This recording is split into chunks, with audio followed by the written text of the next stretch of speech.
Hello, this is a follow-up on the factory tour that I made back in late November, early December. That factory tour mainly covered this base here, this factory here that um, I was able to launch the first rocket with, essentially, beat Factorio for the first time. Um, this factory tour is going to be covering the base that expanded off of this one, so this is like the third rendition, right? In that video I talked about the first base when I was really just learning Factorio and getting my legs under me. That one was right here, and it was, I don't know, this big maybe. And then that base transitioned into this one. Started using locomotives.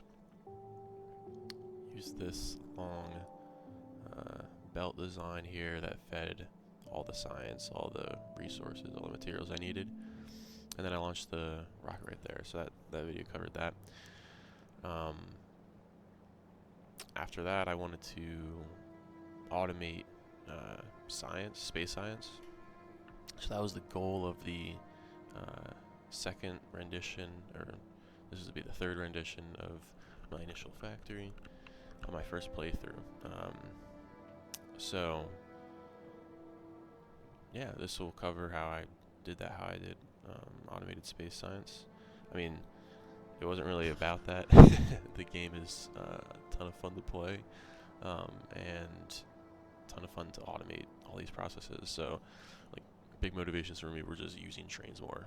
That was one of the huge reasons I wanted to have a huge train network. So you'll see that's kind of one of the things I accomplished with this. But yeah, so let's get into it.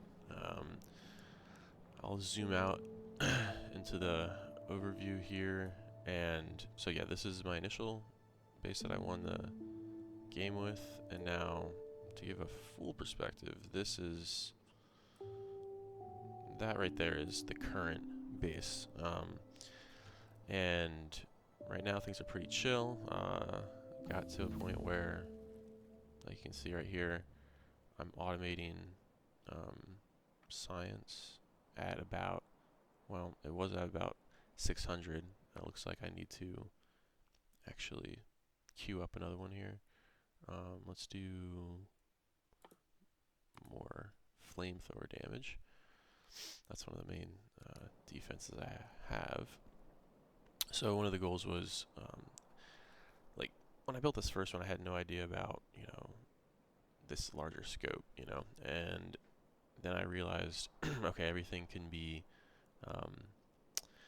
calculated, everything can be planned at a certain rate, and that's when I started planning to launch rockets. And I said, okay, if I want to launch rockets, how many rockets do I need to launch, and how fast do I need to launch these rockets?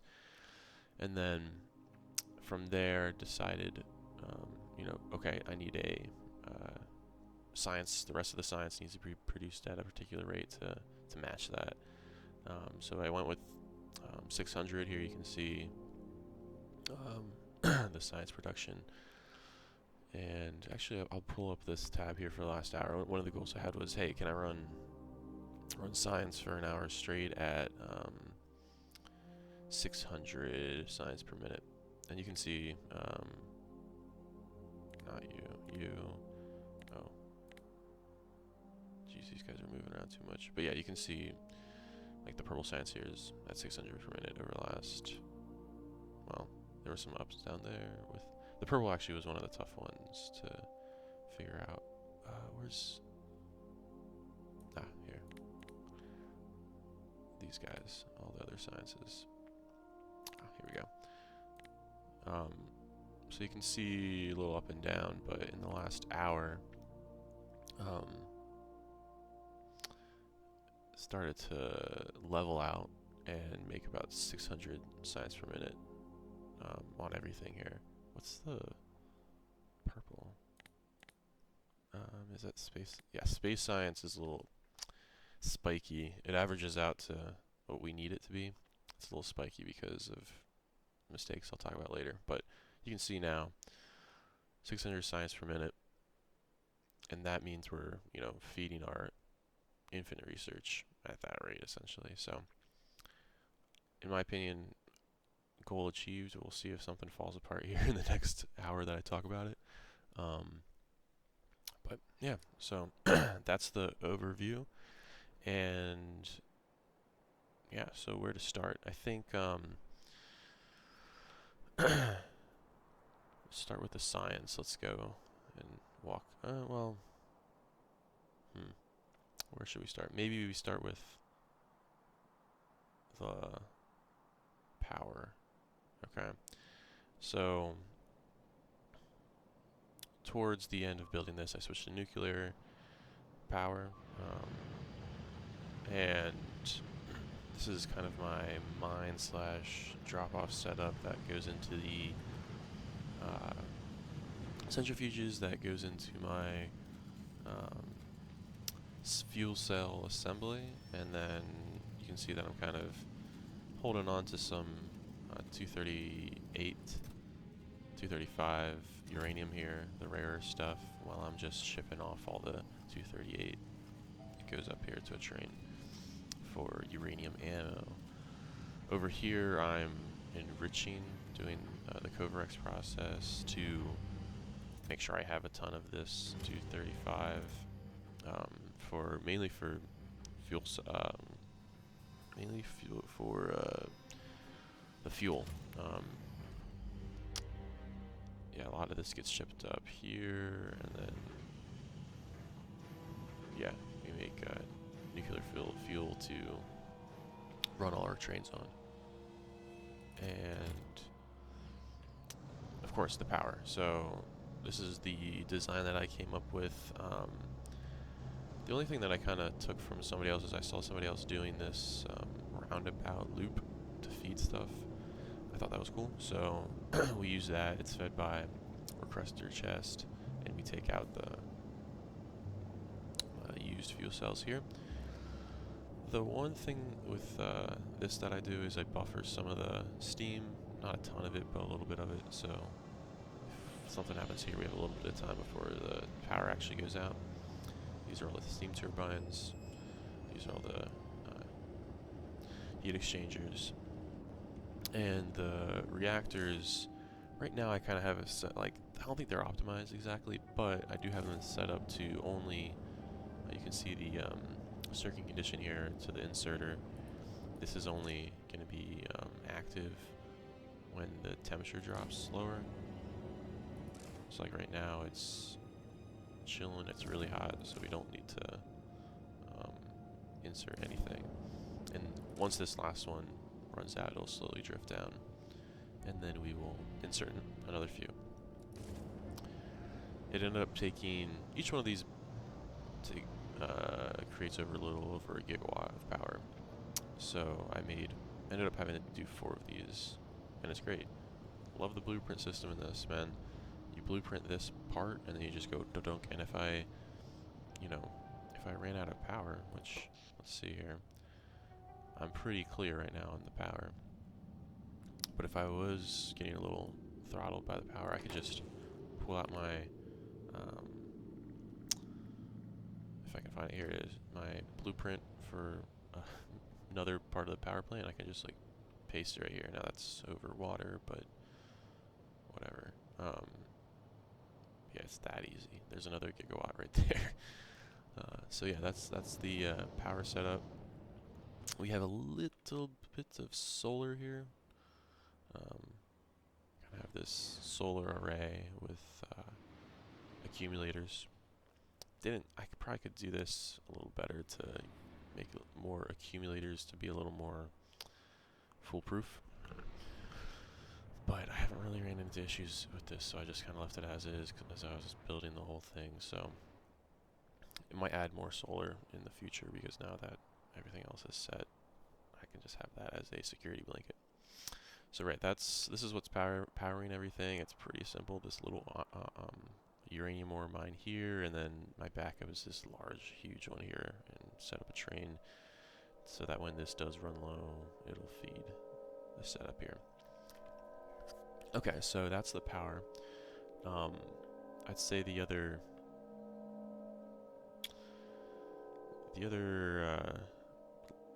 lifeblood-like component of this factory is the trains, and the trains are so awesome in Factorio. How to start talking about these? I mean, you can see from a big scale here, you can see all these white lines are the train routes, and yeah, it's kind of like your it's like the arteries of the factory here. There's no centralized production in this facility. It's all little modules, essentially, I'd say is the concept, right? I have mines scattered about, right? Mines and drilling operations scattered about, and then they bring via train to different processing units, right? So let's just track one of these flows, I'd say. Let's start with this guy out here. So again, this is a very remote mining outpost here, and again, this is blueprinted. I'm not going to pull it up, but this whole thing right here, right? You can copy, and I could find another mine and paste it down, and have more ore in a moment's notice. That's actually a decent oil thing if I needed it. But so this template that I have here sets up defenses, right? Sets up defenses against the biters.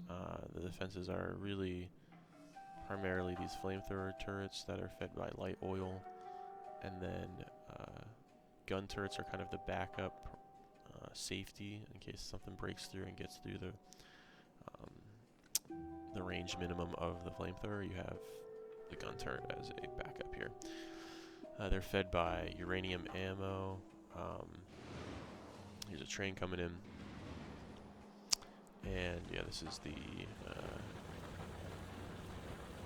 drop off for the uranium ore. Goes into the uranium ore train. It's 2 locomotives, 8 cars. What else is at this outpost? So one of the fun things I love about this design is this setup here. This is the utility train drop-off. The utility train supplies everything that I need to sustain this outpost from attacks, essentially. Primarily it drops off light oil that feeds all of the flamethrowers, and then it gives you all the little bits and bobs that are needed for upkeep. So let's start here. Repair packs, obviously, to repair the walls primarily, and turrets if they get dinged. Those get directly inserted into the roboport here. And then the 2 types of bots, so construction and logistic. Construction for repairs, logistic for handing out these uranium ammo here. Yep, and so it also drops off that. Walls in case one breaks, turrets in case one breaks, turrets in case one breaks, pipes in case they break, and then inserters in case they break. Because these are sort of in range. The turrets don't really break that often. So, the cool thing about this, it took me a little while to figure out, and with some tips online, figured out, started learning the circuit, how to use circuits, and this is super cool. So there's a decider combinator here, right? So these are all the input signals, and this is essentially the inventory of your network here, of your robo network, this local one. If any of these, right, this is what this green star means, if this is the condition, if any of these go below 0, if any of these go negative, then we'll output a 1, right? We'll output t equals 1, and then we'll enable this outpost when t equals 1. So right now, this is disabled. This means the utility train does not see this as an option for a drop-off, so it doesn't bother coming here. I'll get into the train schedules in a little bit, but yeah, if the train stop is disabled, then the train will not come to this stop. The one caveat to this is, like, this is not our actual inventory. And why is that? There's a constant combinator. So this constant combinator outputs these signals constantly, and these are, particularly selected, and they're all negative. The reason for these negative values being shoved into the decider combinator is that I don't want my gun turrets or light oil to actually reach 0 before a train gets dispatched, essentially. At that point, you risk, your flamethrowers just puffing out nothing and something breaking down, because the utility train isn't getting here instantly. Like I said, this is a remote outpost. So what happens is this offsets the actual inventory to where, okay, right now there's 25k light oil in the system, so we're full.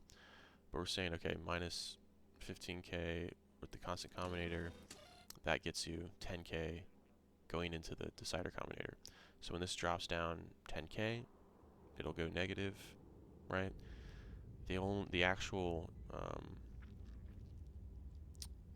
level in the tank here would be only 15k, right? So I could probably stretch that a little bit, but essentially this is getting refilled at 15k instead of 0k. Cool implementation there, and yeah, this is copy pasted through all the outposts. So the other thing that's constant on all the outposts is a train stop for the artillery wagon. The artillery wagon routinely comes out here, and then you can see sweeps and knocks out biter nests that are nearby. And the artillery wagon is a godsend. The critical flaw, if you watched my first video with the initial stab I took at making mining outposts, the critical flaw was, and hence why I set up this rickety outer boundary here, is that you use a ton of resources defending yourself if you're mining here and here, and your flamethrower turrets maybe reach, this far. Actually, I can turn that on. Yeah, so your flamethrower turrets reach this far, and then you have a biter nest here that's just chilling and constantly attacking these two bases because, hey, none of your defenses actually reach this, and the pollution from the mines is just hitting this hard. So with this is early, I didn't understand artillery.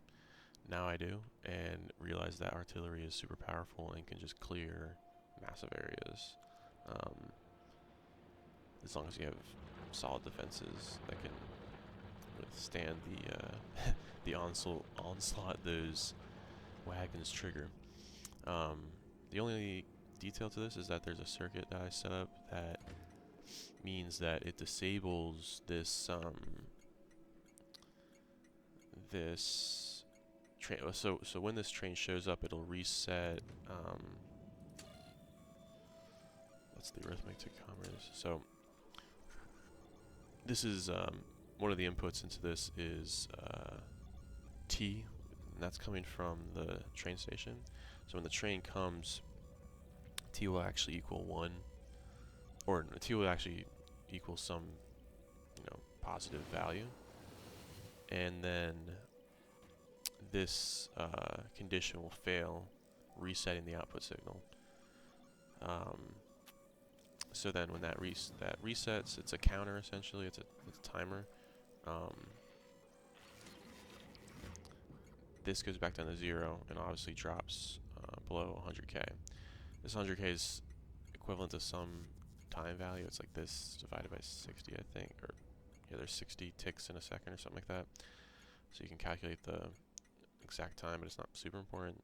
It's just every 100k ticks, a new train will get dispatched to this location. That's because I only have a couple artillery trains and I have dozens of outposts that need to be, you know, fed. So, the mine, pretty self-explanatory. It's just, yeah, nothing special here. Just electric mining, fed into a balancer, fed into stack inserters that go into boxes that then go into a train. And another key component of my outposts, a pretty simple idea that I just think is makes a lot of sense to do, is wiring up your boxes here to get the total quantity of your ore, right? So you can see this red wire is going to the train station, and you can see here, this mine's a beast. I mean, you've seen the trains coming in constantly, and it just, as long as there's more than 16k iron ore, that's the minimum, or that's the minimum you need to fill a full train. It'll keep this mine enabled, right? If it goes below 16k, then this gets disabled and no train shows up, because if it shows up and it's less than 16k, it's gonna have to wait even longer here, and possibly get stuck if the mine is even dead. So this is a concept that I used throughout the entire mine. I mean, look how cool that is. It's just picking up another train. This is a concept that I used through the whole plant, enable, disable train stations to regulate the requests on my train, like yeah, the trains in my system. So yeah, that's the iron mine. Anything else about this? Let's wait for this guy to show up, and then we'll follow him back. Yeah, so here's a copper mine. I mean, these are the two primary mines in Factorio, if you're aware. You have iron and copper. I was a little surprised. I did not know you need this much copper in the end game, late game. I had to set up so many more mines than I thought I would need. Iron was a little easier. Alright, so now we're following this guy back. He is going to be headed to the iron ore processing. I have a couple locations for this, but essentially iron always goes into iron plate processing. And you need a lot of iron plates, a lot of copper plates in this game.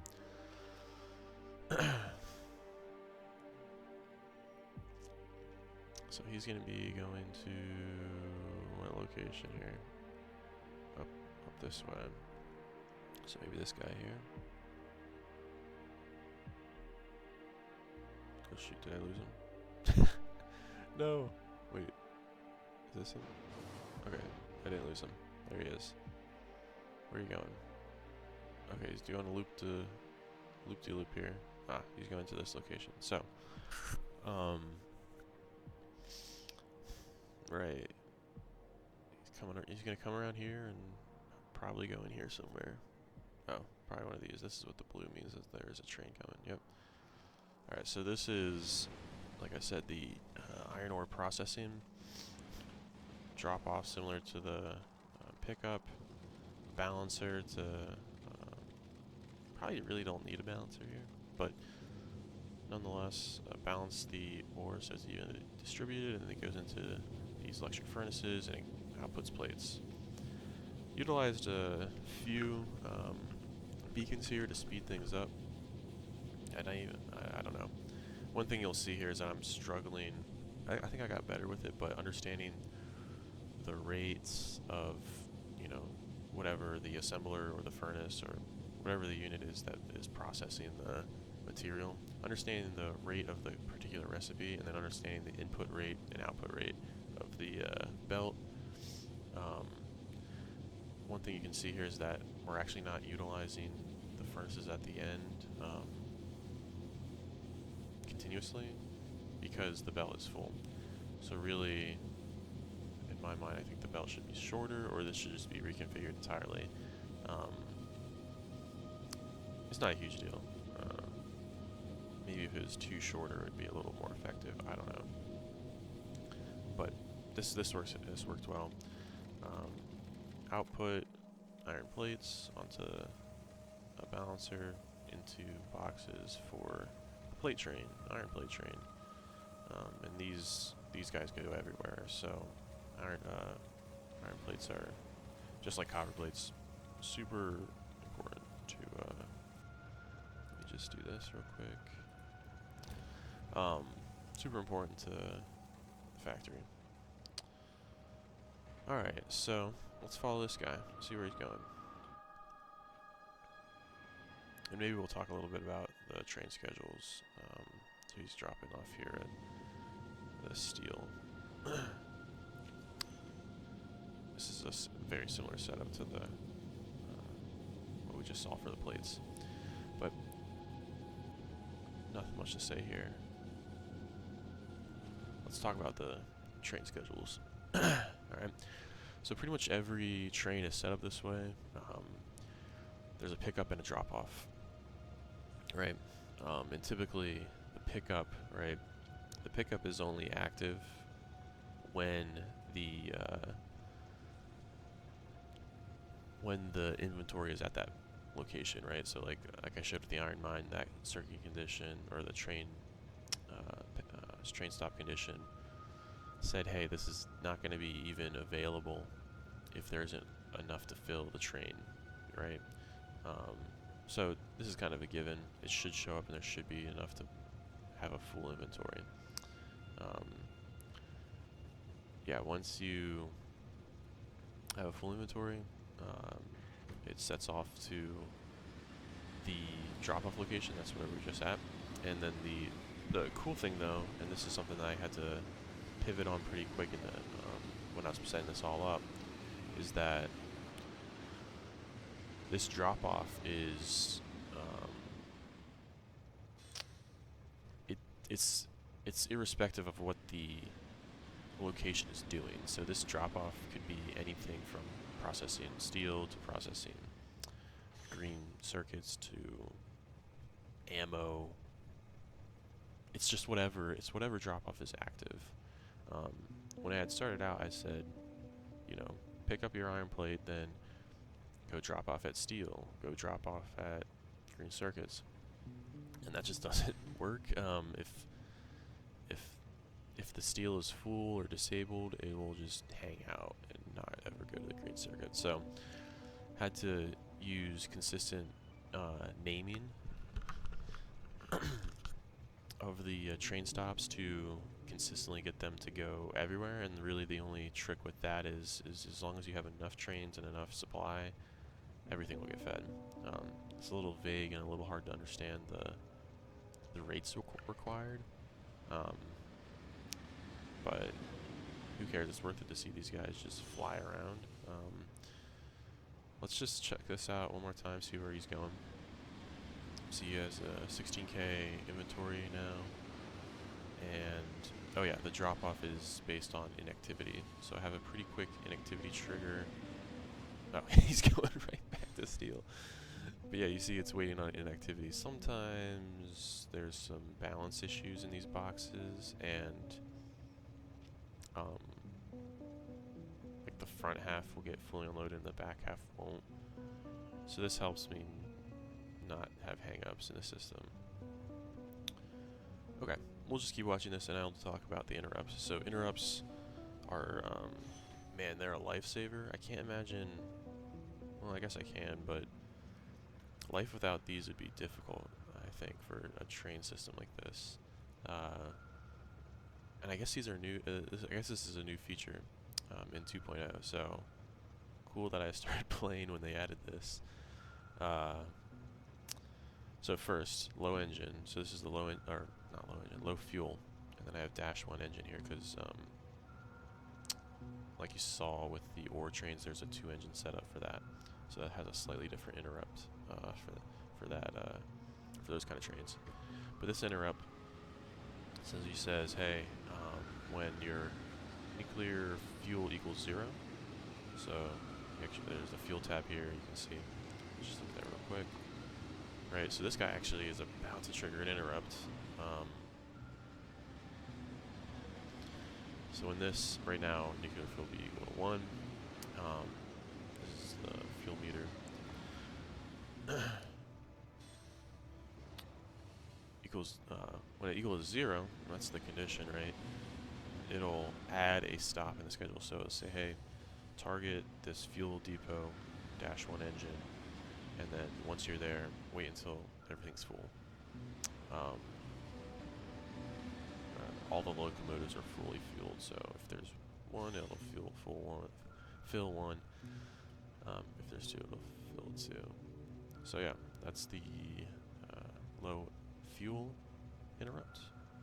Pretty much to keep these things, fueled. The hold is again super handy. It's keeps things from getting choked up. So the condition on this one is if your and this is something that I might be able to demonstrate at some point here, but if the train triggers a destination full or no path alert, like it'll start blinking that it has nowhere to go, or it can't get to where it needs to go. Instead of, like, let's say we were at this plate pickup, right, and we didn't have any available plate drop-offs. That, if not for this, man, this is a dedicated steel guy right here we got. If there was no drop-off location, right, it would just sit at that pickup location. The problem with that being is that no other train can come to the pickup if there was already a guy at the pickup. So it'll it'll jam up your train system. So if this condition is met, it'll go to a waiting depot. And this I've probably not optimized well, but it's working. And this is probably where we can leave this guy. Waiting depots. Here's an example. So off of the main, oh no. Okay, well, hey guys, we are going to troubleshoot this real quick. This is what we call a significant bottleneck, and this is probably the one thing that holds up our system the most right now. You see all these trains. So usually, it's kind of tricky to find the source of the bottleneck. Is it this guy? It might be this guy. Because he's trying to...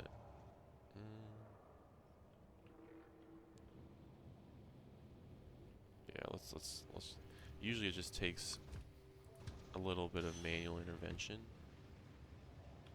Yes, it's definitely that guy. Okay. To kind of figure out what's wrong. Are you serious? Did we just do it again? Wait, why isn't... Okay, so this... yes. This is actually an early, a very early...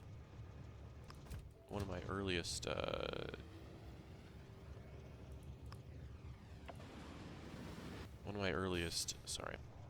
intersections. And there's something wrong with it, and I can tell already. Let's just check another intersection here. Yes, right here. See the chain signals? Yeah.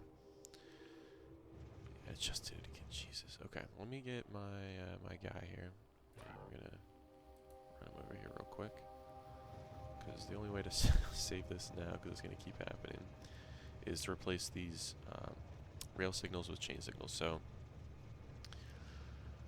little crash course on signaling, right? Signaling breaks up your rail system into chunks, and within those chunks only one train can exist. So if you bring up your rail signal, you can see the different colors, right? So this guy is existing in this yellow train rail segment here. This guy wants to go in, but this rail signal is red because there's someone in there, right? he's not proceeding because this guy is looking at this blue, and this guy, right? Oh no. Okay, we gotta fix this right now because I have guys running into each other. So right here I want to put it. I'll explain this in a second. I think that's all I need is a chain signal right there. Let's get this out of the way. Actually, I need to be careful. Let's stop driving that. Let's get this out of the way. It's very dangerous driving things manually. Okay, let's stop that. Oh my gosh. Okay, these guys need to.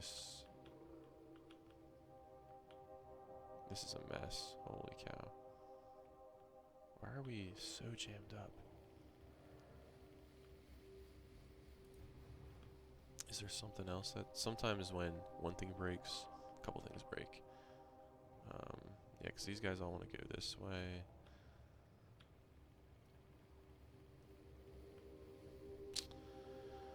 Yeah, I was going to talk about this at some point, but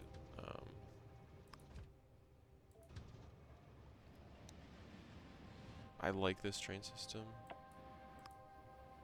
but as it got bigger, as there became more trains in the system, the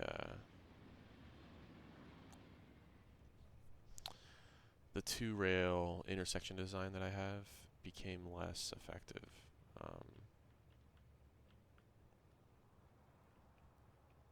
Man, we're still deadlocked. Like,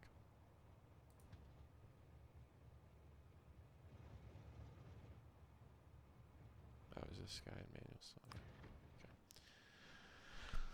Okay. This is the tricky part, is getting things moving again.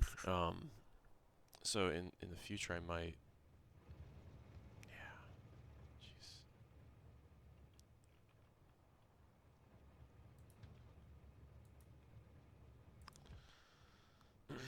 In the future, I'd totally redesign the intersections, and probably for something even this small in the grand scheme of things, go with a more lanes, right? Because right now I have one lane going this direction, one lane going that direction, and that's kind of the consistent behavior throughout. But you can see that it results in some issues. Okay, I think that should break things up. Come on. I mean, it really backs things up across the board. That one little signal totally crippled things for that for a second there. Yeah, this. So to recap, this guy right here was a normal rail signal, which means it's just looking one ahead. It didn't see anybody in this yellow, so it went into the yellow. It stopped here at the red because there was someone in the blue, right? And then it came. It was cyclical, right? So like, because this guy stopped because there's someone here, and this guy stopped because someone here, and then it kind of came back around to all the way over here where this guy was never going to move because these guys are not moving because this guy's never going to move, right? So you have to one thing you have to do is unlock it, but the other thing you have to do is find out why it didn't work in the first place, and this is why, because really we want the train waiting here and not blocking up the intersection here, right? So that's what the rail signal does. It looks one ahead and then uses, so it essentially copies whatever this one is. If this is red, this is going to be red. If there's multiple inputs, then it's a little different, but that's the crux of it. Okay, so where was I at? Yes, I was talking about train interrupts. Train interrupts, and then I was talking about the waiting depot. This is the waiting depot. So whenever we have those issues with full destination or no path, the trains will just come here and hang out and just chill. And until they see right here, they have the they're kind of just waiting on a location to go to. Oh, and this is the utility train. You can see it has the fluid and it has all the stuff for the outpost that we were talking about. And you can see this one's a little bit more complex of a schedule. You see it has to fill up oil. It has to turn around. So this is the one thing that I struggled with, is that this is an asymmetrical train with that can go two directions, right? This is done this way because I wanted to keep the outposts compact, and by being able to go in and then come out, you don't have to have the loop, right? With a straight segment, because you need a straight segment to unload. So it needs to turn around, and actually the turnaround's right here. Oh, wow. Perfect example, right? That's the turnaround. It comes in, stops for a second, and then turns around so that this cargo wagon is in front of this fuel, or this fluid, light oil. So after it turns around, it goes to the utility depot, picks up all this stuff, goes to the ammo depot, picks up all that stuff, and then goes back to the outpost, right? So this guy's probably waiting to go back to, yeah, he's waiting to go back to the outpost. Has the same other, and then you can see there's a specific low fuel for the split engine here. Okay. So that's a crash course on how the trains are set up, and a crash course on troubleshooting a railroad jam like that. Okay. Yeah, we just did that. Okay. So, back to the overview here. We talked about where the ore comes from, the outpost. We went to the ore processing, saw how the plates are made, saw the trains delivering plates to their locations, right? And then we described the train schedules real quick, right? So those train schedules apply to every train, right? Every train on this in this factory has a schedule, and it's, like I said, it's usually a pickup and a drop-off that's, you know, ubiquitously used between the different applications, right? So green circuits use the same copper trains that the low-density structures do. It's just a matter of having the right amount of trains and the right amount of supply to feed that. I think this is a good opportunity to jump into the other base resource. Well, I'll quickly touch on, there's copper and iron, right? Those are the two primary resources. There's also stone. It's pretty much no different, just a smaller train because you don't need nearly as much of it. Stone builds stuff like walls and concrete, and yeah, it's kind of self-explanatory there. The other resource is coal, and I haven't had to do too much with coal either. We have a large, we have like a couple large coal mines here. And coal, okay, I thought I was a little worried there for a second, but yeah, coal gives you some military stuff like grenades, or explosives. Yeah, explosives and grenades. It's in some other recipes too. It's not used nearly as much as the other ones, so smaller train. I already touched on uranium. That's the other thing we mine. That feeds your power plant and your uranium ammo. And then the other big part of your raw resources is your oil. So let's find a good example of that. Here. So this is an oil outpost. Looks a lot like the artillery outpost, right? So actually I should just touch on the artillery outpost. At some point I decided that I need to expand outside these walls, right, to get the raw resources required. To do that, artillery was a big part of the plan. And honestly, it was mainly because artillery is badass to watch. I have a video about this artillery post, or artillery outpost, just alone operating. It's super cool. But I didn't realize how powerful they were even after I started using them. With the infinite research, you can expand artillery range, and now the artillery range covers so much. Like it initially covers a little chunk, and it's very useful, but it's not that useful. Once you start researching,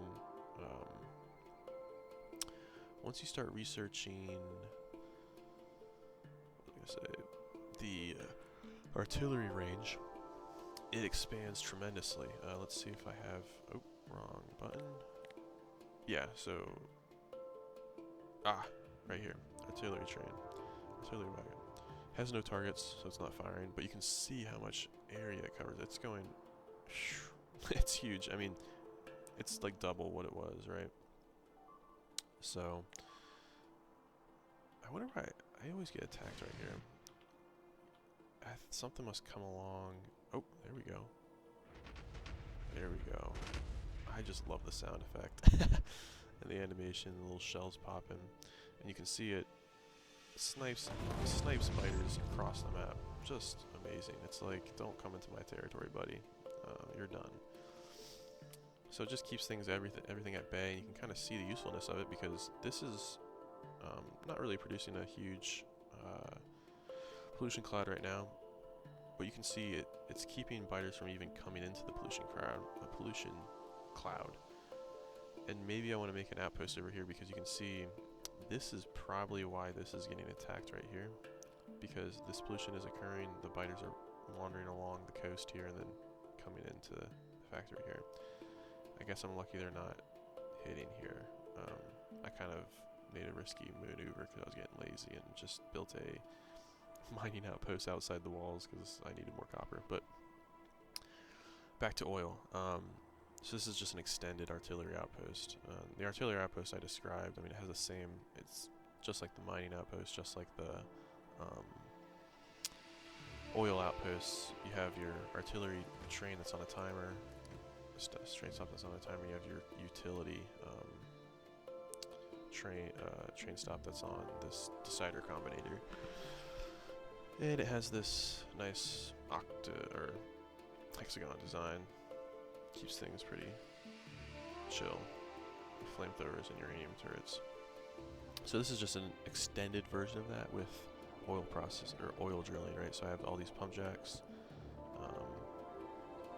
Feed the tank. Tank feeds the train when it shows up, right?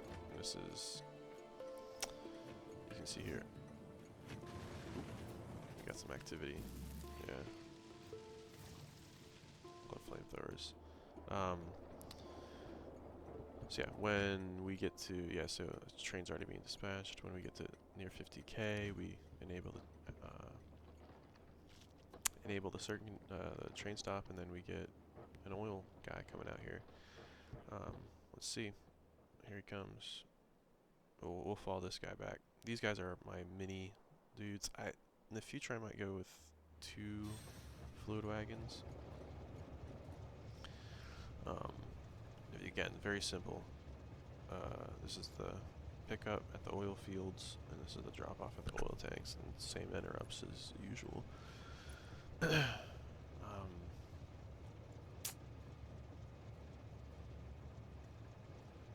Alright, now we're off. So this is going to go to one of the oil processing facilities. There's a couple variants. It's not nearly as big of a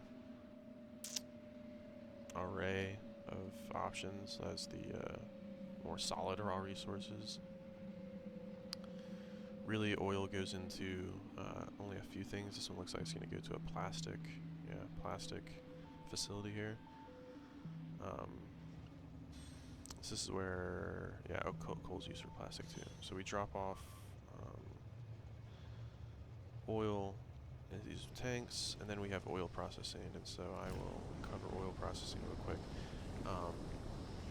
Oil processing turns your crude oil into heavy oil, light oil, and petroleum.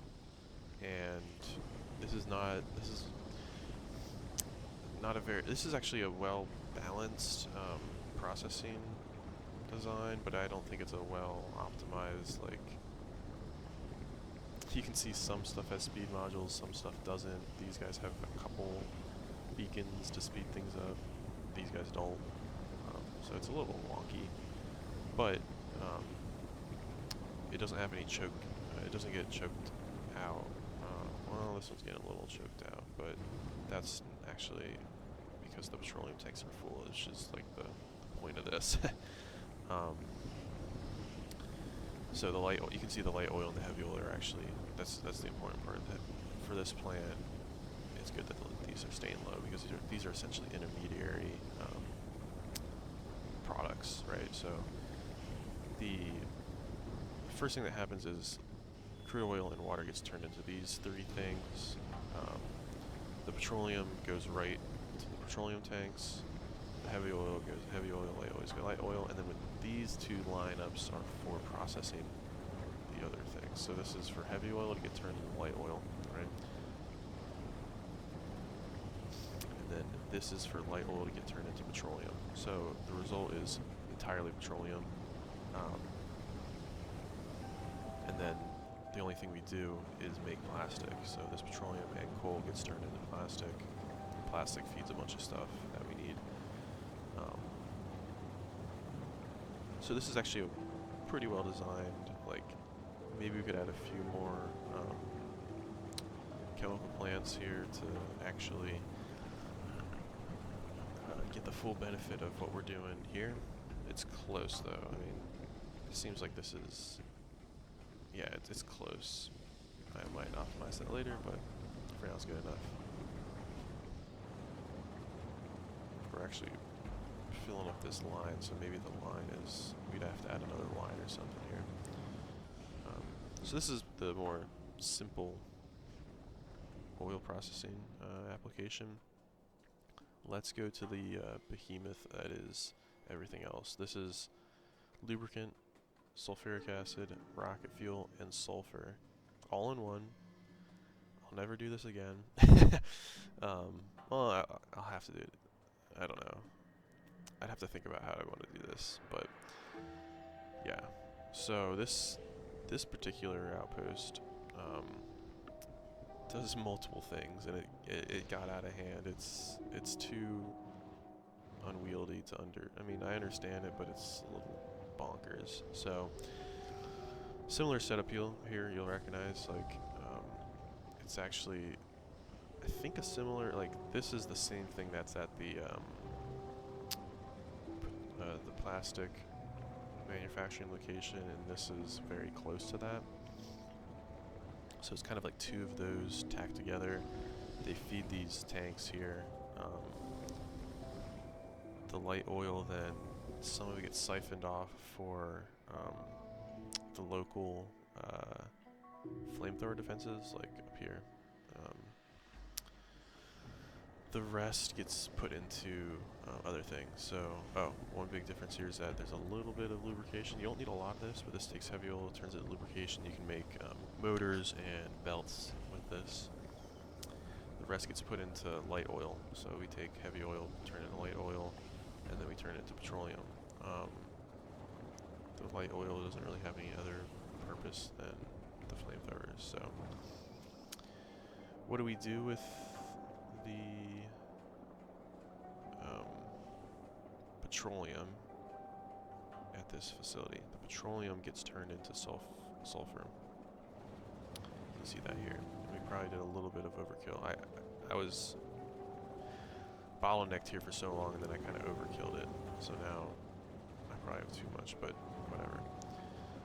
The sulfur also feeds sulfuric acid, which we need for a ton of things like uranium mining and like blue circuits.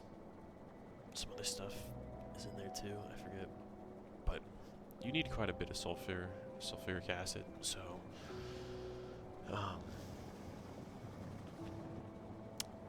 that's set up here too to utilize that. Essentially, how this should go is, yeah, there's enough petroleum to feed all this sulfur. This half feeds this guy, and this half goes to the train, which we use for like blue science and some other things, I think.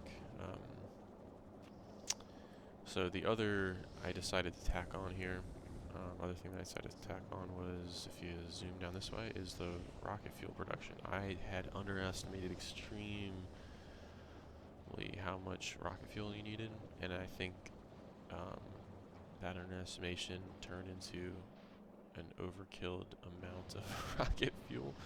I really like this design though. It's well balanced, and one of my later designs shows the oil processing, breaks it down perfectly into light oil that gets then turned into solid fuel that gets turned into, yeah, you can see this, it kind of, the light oil feeds both the rocket fuel and the solid fuel, and the solid fuel then feeds the rocket fuel to make the output.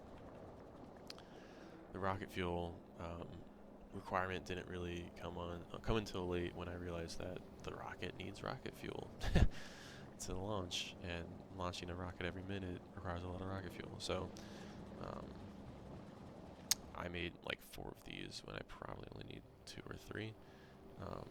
So this is, it's moving at a clip, but definitely half of this is just bottlenecked because it's never gonna, yeah, whatever. It's cool. It's a cool design. I'd use it again, just not as much. So yeah, that's the oil processing chaos here. In the future, I'd probably just have, split stuff up more, what I didn't realize is that you can just boil everything down to petroleum, right? And set up like, hey, and that's kind of what you saw with the plastic used to be here too. And plastic, is super important, so I separated out. There's a plastic plant here, there's a plastic plant here, there's one here, and it's just dedicated totally to producing petroleum and totally inputting into plastic. And this is just a little too chaotic for my taste. Okay, so let's talk. So those are kind of the base resources. Let's talk. Where should we go? Let's talk actually about how stuff is being maintained. So I love this. Drop off a ton of resources and let the bots figure it out is the design here. But this is this is what the infrastructure is built with, essentially. So all these inserters, all these assemblers make everything that we need for the factory to upkeep and expand the factory. So things like pipes, power poles, mining equipment, inserters, belts, circuits, motors, train tracks, trains, train stops, nuclear components, engines, boxes. Lots of gears are needed for everything.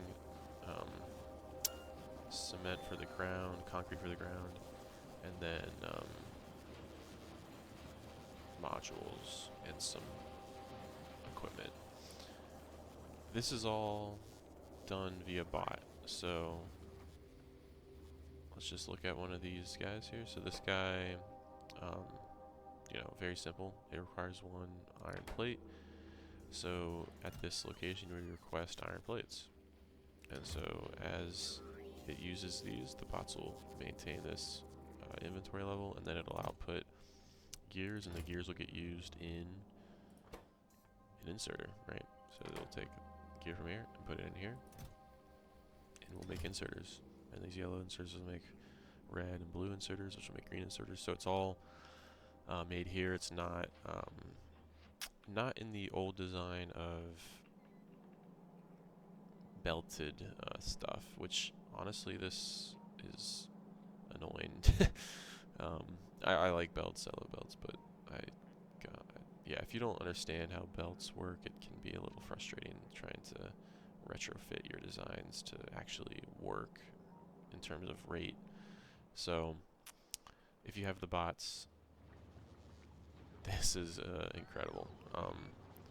And even the bots themselves, right? They get manufactured here, dropped off here, and inserted into the network based on circuit conditions. So this is T is when T drops below this, it'll insert more of these, and T is your total construction bots. So you don't have to worry. You don't have to worry about upkeeping the number of bots in your network, right?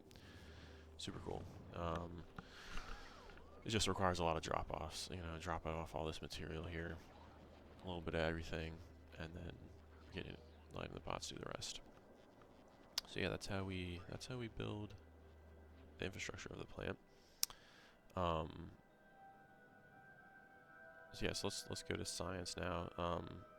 Science was all at this point when designing it. I started to get that, hey, things need to be produced at a certain rate, and science was the first thing for me to figure that out with. So this is red science, super simple, but it produces, you know, red science at a very consistent rate. So the only thing that holds up, yeah, let's just reset this real quick. So you can see, like, when it is in demand, it's a very stable 600 a minute, right? And that's based off these, you know, output rates, right? So each one of these assemblers is outputting red science at 0.25 a second, right? And I have, 40 of them, so 40 times,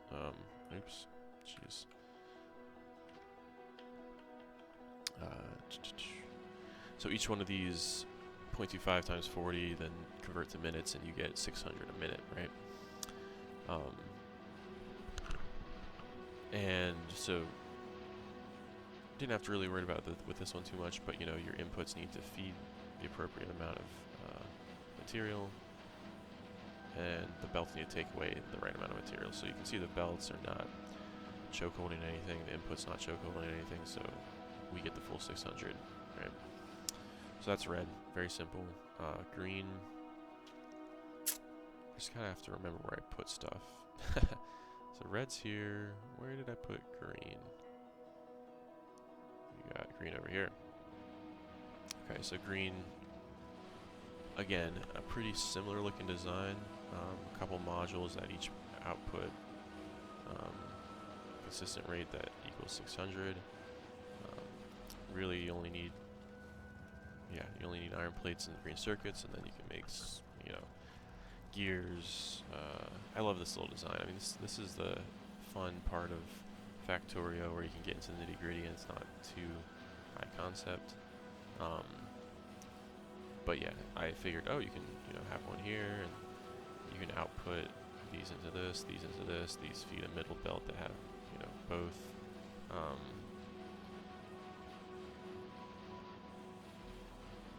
Yeah, I think this is just a super clean design. I like it, really like it. And next is it blue or is it black? Oh, it's military, which we don't use that much. This one's a little more complicated. You need it for flammable, which is flammable research, refined flammables. So that's why you see it working right now. This one's a little more complicated already, right? So like, you need steel, coal, copper, iron, and stone bricks, because you need to make grenades, you need to make ammo, and you need to make walls, and obviously the science as well. So setting up these proper ratios was interesting, right? Getting them out, right amount of grenades to consistently supply the military science is important. Yeah, so that's military science, and then blue is like the chemical science, I think. Again, this one's even bigger now. You have the iron, red circuits, steel, sulfur, and you can see these are big stacks here that really just are needed to make engines. Engines are a slow craft, so need more of them to keep up the pace. The pipes and gears feed the engines, and then the sulfur and red circuits go straight to the blue chemical science. That's blue. The next one is purple, production science, I believe. This is where things, again, just take another step. You got stone, you got stone bricks, you got stone itself, you got green, red circuits, you got iron and steel. So you got these rainbows coming out, and what is needed is a lot of productivity modules. induction furnaces, and a ton of rails, train rails. So you can see we're feeding a lot of these guys. On the outside, full belt dedicated to them. I could probably... yeah, they keep up just fine. And the modules and furnaces feed in the middle. We output with long inserters. And bada boom, we got 600 production science a minute. Next is the yellow. What is the yellow? Utility science. This one's a little more simple, but it uses more high value ingredients. So you got robot frames, low density structures, and the blue circuits, top tier circuits. Pretty simple though. You don't need to do like any intermediary processing. It's just, hey, let's feed all these and output it. And last but not least, you have space science. So space science is created with the rocket launches, right? As long as you insert a satellite. So this is pretty straightforward. The rocket itself needs only these three things: fuel, low density structures, and circuits. We'll watch this rocket launch real quick. Rocket launches, and you get space science into your cargo landing pad here. And we have tons of space science, so that's that. Actually, so the more complex component here is the satellites itself. The satellites require, again, low density rocket fuel and blue circuits, but it also needs accumulators and solar panels and radar. So that's all made down here, and it's all made off of this these drop-offs here. So the one detail that is important, pretty much this had to get scaled back because I'm bad at calculating rates, I guess. You know, I put modules all around this thing, productivity, speed modules, right? So these all speed up the rocket launch, and these all make the productivity better. So you're producing you get bonus production as you produce.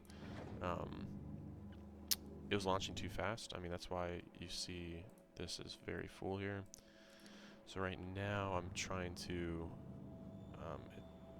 slow that down by disabling, just one of the components that is, right, so in a second this will dip below 100. These are 100k science packs in our inventory over there. And once it dips below that, it'll start inserting, and it'll actually be able to produce rocket parts. So that throttles how many rockets we actually make, or how many we actually send into space. And then the other check here is if everything does get up and running at the same time, this circuit right here, this decider combinator, is a timer that connects to this inserter that ticks up to 1:40 seconds. And so every 1:40 seconds it'll insert a satellite. And that's important because the satellite then enables the launch, which enables the science, right? So 1:40 seconds is important because that's actually 600 space science per minute. Is if you launch a satellite, you get 1,000 space science packs. So if you do that every 1:40 seconds, that's 600 a minute. That's the logic there. So yes, probably could have designed this to be the rate. See, and there it goes, making more rocket parts. But I'm still a little flabbergasted by some aspects of this game, so I just ham-fisted it with a decider combinator. And here goes another rocket launch. We'll watch it because it's just that cool. I don't know what the time on that was, but it was probably a little over 1:40 seconds.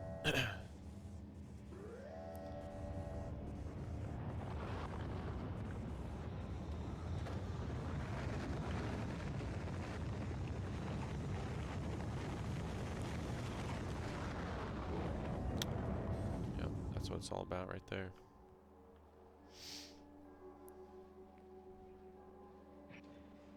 Alright. And in an appropriate turn of events, my labs are also oversized. I made this 7x7 grid of speed moduled and productivity moduled labs for all the science, and it turns out this makes, like, this intakes way too much science that I was just ripping. Like, it was over 600 science per minute, right? Even though I thought I calculated it correctly. So I just essentially stripped it down, right? I disconnected some of the lanes so that this lane, this lane, this lane, this lane are not functioning. It's just, I think it's 25 now that are cooking, and that's getting me 594, so close enough to 600. Yeah, and right now we're researching refined flammables. Right here is where we input the space science, and then we have drop-offs for all the other, you know, utility, production, chemical, military, logistics. What's red? Automation. And they feed the labs. I have a little inventory indicator here that I set up for fun. The full green bar means we have full inventory in the train stop. You can see blue's lagging a little bit, yellow's lagging a little bit, so I might want to check on that. You know, if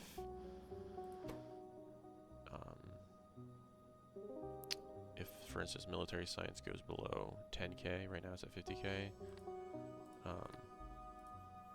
we get to hear that alarm, and it'll show an alarm too on our screen, which is really nice. Lets us know there's some trouble afoot. Yeah, so that's space science, or that's all the science, all the research that's happening. Beautiful. Just watch this for a bit. Pretty colors.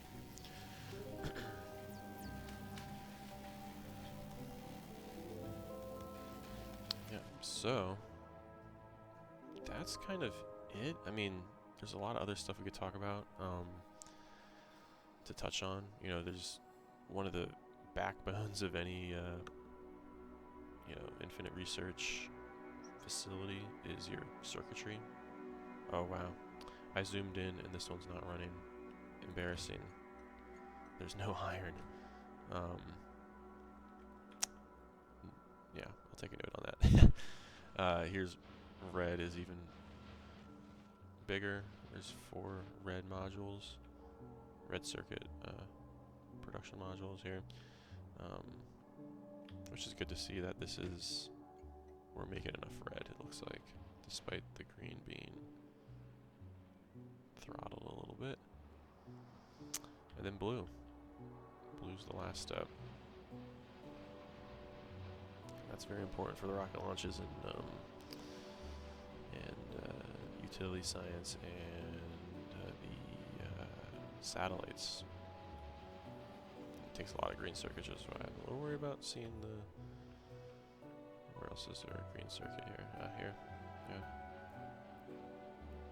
So yeah, looks like we're having a little trouble with iron, which means we should go check we might need another furnace array. Yeah, so that's the factory. I'm trying to think if there's anything I missed, you know. Robot frames. It's a cool design. I really like this design. It's kind of, I like building from the ground up, so like, not like shipping in my engines and electric motors and batteries. I like doing it on site and sending it up the right way with the right ratios. So even you can see my pipes and gears to supply the engines are here. The engines go into the electric engines, which go into the robot frames.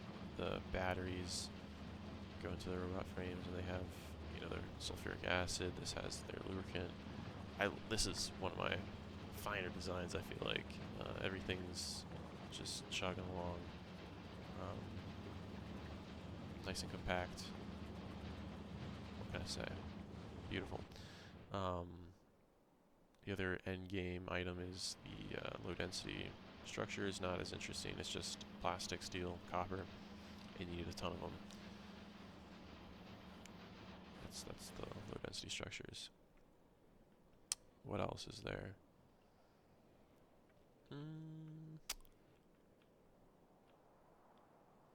That's kind of it. Yeah. Oh, and I have I had to expand up here to get more resources. You can see there's tons of iron, tons of copper up here, big oil. So I kind of just chunked out a big outpost here for the heck of it. Oh, and that reminds me, Spidertrons. How did I make this large base? It wasn't by myself. It was that would have been tedious as hell. I have two groups of Buildertrons. These are my two groups, the blue boys. These guys built a lot of the outposts. Essentially, you can just go like, I can say, hey, all right, this group right here, right? I can say, all right, you go here, then here, and they'll go build something right, and I can go tell them to build something right there. And then I can go off and do something else. Super convenient, love it. So what's their setup? This is their inventory, a little bit of everything. They're mainly used for making these artillery outposts, which are then very similar to the requirements for like a mining outpost. Yeah, rockets, repair packs, tons of construction bots, yada yada. And then their equipment layout, pretty simple. You got a fusion reactor with batteries, tons of roboports to build shit, and then a little exoskeleton action to get them not moving like molasses. So that's what I've been using for the Buildertrons. I have, let's see if I can find him here, one concrete boy, just because concrete looks good, and I don't want to bog down their inventory with it too much. This guy just runs around putting concrete down. Same equipment layout, lots of concrete. Then we have the rocket boys, so the combat, what do I call them? Battletrons, yeah, with a ton of rockets. Some repair packs, some construction bots to repair themselves, and some walls to do repairs if they need to at remote locations. So yeah, this is a very potent group of offense, and they're not bad on defense either because they move quick and they have a lot of shields, fusion reactor to power these shields. So yeah, one note with this is there's a reason these are rockets and not the explosive variant, right? The explosive variant backfires, let's say. Having a big group like this, wading into a nest and firing off explosive rockets equals death at a moment's notice for all your spiders. So the splash damage affects their essentially it's friendly fire. So yeah, these guys are actually high damage for specific targets, and they'll just wipe out nests. It's incredible to see them work. And again, I can just send them off to a location, go take care of this, and they'll pretty much handle it by themselves. Lastly, there's me, my personal Spidertron, which got less and less use as the game went on. But a little variety of things in his inventory to back me up, and then I mainly was prioritizing speed, just because I wanted to get around fast, so lots of exoskeletons. Yeah, and so those are the Spidertrons. They build and defend and lay down concrete, so definitely recommend those guys for expanding. If you want to build an outpost out here, don't do it yourself. do it yourself. Get a blueprint, smack it down, send your Buildatron out there, then hook up your train network to it, and bada boom, you got a self-sufficient remote location. Okay. I think that's gonna be all. I covered pretty much everything in the factory. As evidence here, we've been running around just under 600 signs per minute for the last hour or two. Other than that one train bottleneck that was a headache, things running pretty smooth on its own. What's next? I do not know. I think I'm done with Factorio for a little bit at least. But I wouldn't lie if I am not thinking about ways to do this better and bigger and better. So, you never know. But for now, that's it. Thanks for watching. Talk to y'all later.